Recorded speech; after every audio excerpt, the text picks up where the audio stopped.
نہیں کرائے، جس کی وجہ سے 5 سال جب گزر جائیں تو شاید الیکشن کمیشن بھی قانونی طور پہ بے بس ہو جاتا ہے، ماں سوائے اس کے کہ حتمی کارروائی کرے اس سیاسی جماعت کے خلاف۔ تو اس حوالے سے اس کی نشاندہی ایک معزز الیکشن کمیشن کے جو ممبر ہیں انہوں نے بھی اس کی نشاندہی کی۔ 5 سال گزر چکے ہیں، ہمارے لیے اب کیا راستہ ہے، کیونکہ قانونی طور پہ 5 سال کے بعد وہ جماعت جو ہے وہ ڈیفنکٹ ہو جاتی ہے اور اس کا رجسٹریشن اور جو انلسٹمنٹ ہے وہ ختم ہو جاتی ہے۔ اسی سلسلے میں ہم نے جو تجاویز دی ہیں، جس پہ اگلی پیشی پہ ہم تفصیلی طور پہ انشاءاللہ بحث بھی کریں گے، وہ یہ تھی جو ہم نے تحریری طور پہ الیکشن کمیشن کے سامنے نوٹس میں لائے ہیں، اور آج اس کی ایک کاپی جو پی ٹی آئی کی خود ساختہ قیادت ہیں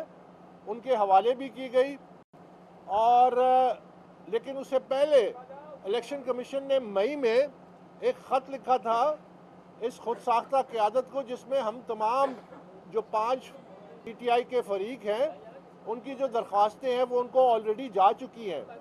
لیکن پی ٹی آئی کے یہ جو خود ساختہ لوگ ہیں یہ جو جس راستے پہ چلے ہیں، یہ میں آپ کے سامنے کہنا چاہتا ہوں کہ پاکستان تحریک انصاف پہ یہ جو وکلا کا لاہوری گروپ ہے جس کا قبضہ ہے، یہ پاکستان تحریک انصاف کو مزید ڈبوئیں گے، یہ پاکستان تحریک انصاف کو ڈبونے کے خالق ہیں۔ ہم نے الیکشن کمیشن آف پاکستان کے سامنے یہ لکھ کے تجویز دی ہے کہ فروری 8 جو قومی الیکشن تھے اس میں ایک تعطل تھا۔ تعطل یہ تھا کہ الیکشن کمیشن اور پریزیڈنسی میں تاریخ طے ہونے میں ایک تعطل تھا، تو سپریم کورٹ نے ایک فیسیلیٹیشن کا کردار ادا کیا، اور جس کے نتیجے میں فروری 8 کی تاریخ سامنے آئی، جو کہ آئینی اور قانونی طور پہ سپریم کورٹ کی ذمہ داری نہیں تھی، جس کا برملا وہ خود اظہار بھی کر چکے ہیں۔ ہم نے جو تجویز دی ہے وہ یہ ہے، اور میں آپ کے سامنے دہرانا چاہتا ہوں،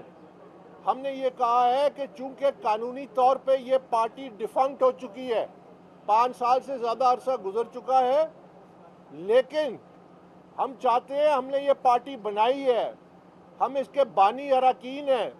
ہم اس پارٹی کو بچانا چاہتے ہیں،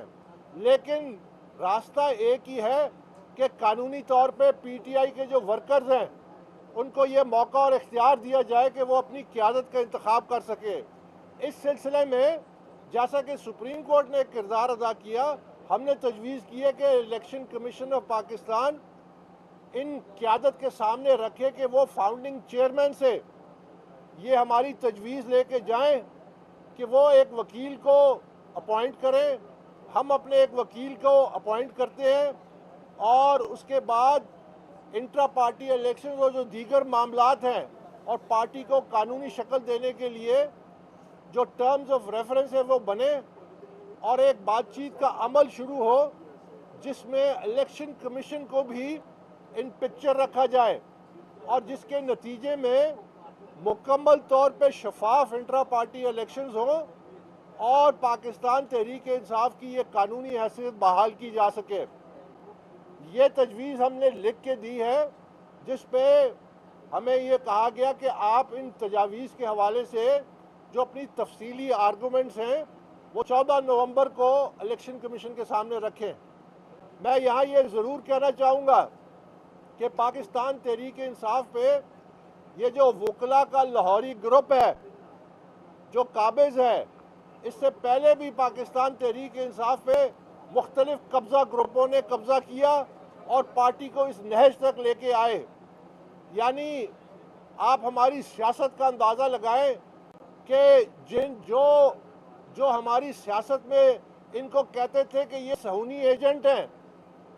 کہتے تھے کہ یہ یہودیوں کے ایجنٹ ہیں، آج وہ کہنے والے انہی کی امامت کر رہے ہیں،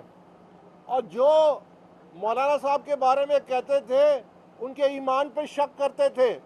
اور جلسوں میں یہ کہتے تھے، آج وہ ان کے پیچھے